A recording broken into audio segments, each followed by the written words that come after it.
Une fois, je causais avec une amie et on parlait des menstrues des femmes. Elle me disait que non, elle, ses menstrues, elle a l'habitude de les laver avant de les jeter. J'ai dit, mais pourquoi? Elle dit, donc toi, tu es sur les réseaux là, tu n'as pas entendu ça. J'ai dit, si, mais je me suis dit que c'est les pratiques des mamans, etc. Bon, je sais pas, pour hygiène. Bon, je me dis que c'est peut-être des habitudes qu'elles ont pris, voilà. Elle dit, ah, sinon on jette dans la poubelle, hein. Ah, parce que des gens vont fouiller dans les poubelles là. Et puis ils prennent sang des gens, les couches de bébés surtout aussi pour faire des pratiques rituelles. Il dit, ah bon? Elle dit, toi tu aimes trop ça. Quand on parle de quelque chose, tu aimes trop mettre Jésus au centre, genre, il sait pas là. Il dit, non, c'est pas fait de... Tu de m'expliquer quelque chose, non? Donc je suis devant toi, je vais écouter aussi. Elle dit, la Bible dit d'être prudent comme des serpents. Il dit, est-ce que tu sais dans quel contexte la Bible a dit ça? Hein? Elle dit, oh pardon. Il dit, écoute, est-ce que tu sais ce que Luc 10, 19 a dit? Elle dit, il y a quoi dedans? Il dit, tu as vu, tu sais pas. La Bible dit, et voici, je vous ai donné l'autorité de marcher sur les serpents et les scorpions. Et puis regarde un peu la phrase qui suit là. Regarde un peu la phrase. Et sur toute la puissance de l'ennemi.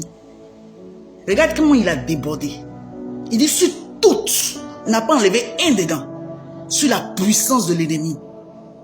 Regarde la dernière phrase. Et rien ne pourra vous nuire. Moi, il y a craint quelqu'un qui a passé dans la poubelle pour prendre moi mon sang. Si moi, mon corps est le temple du Seigneur, c'est que mon sang, c'est son sang. C'est-à-dire que vous avez cette facilité-là de craindre Satan que Dieu. C'est ce que j'ai compris, au fait. C'est-à-dire, on craint plus les œuvres du diable que ce que Dieu peut faire dans nos vies. Écoute, si Dieu est fâché contre toi, il n'y a pas quelqu'un qui peut prendre ta défense sur la terre ici.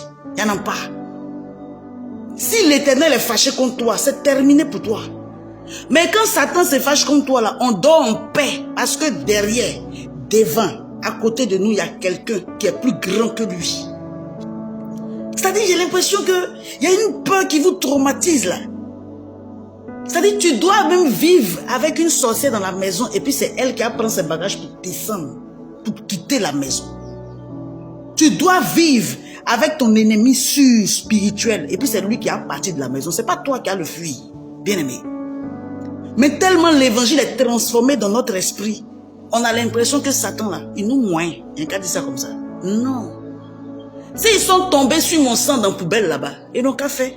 C'est parce que Dieu n'a pas encore ouvert bien tes yeux. Sinon, il va te montrer combien de personnes qui se sont converties à cause de l'utilisation de tes menstrues.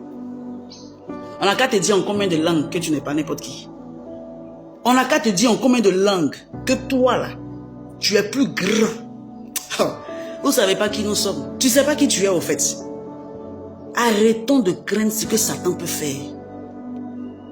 Il va tourner jusqu'à la grâce de Dieu. Là. Quand c'est sur quelqu'un, il n'y a rien qu'on peut faire. Il faut dire Amen.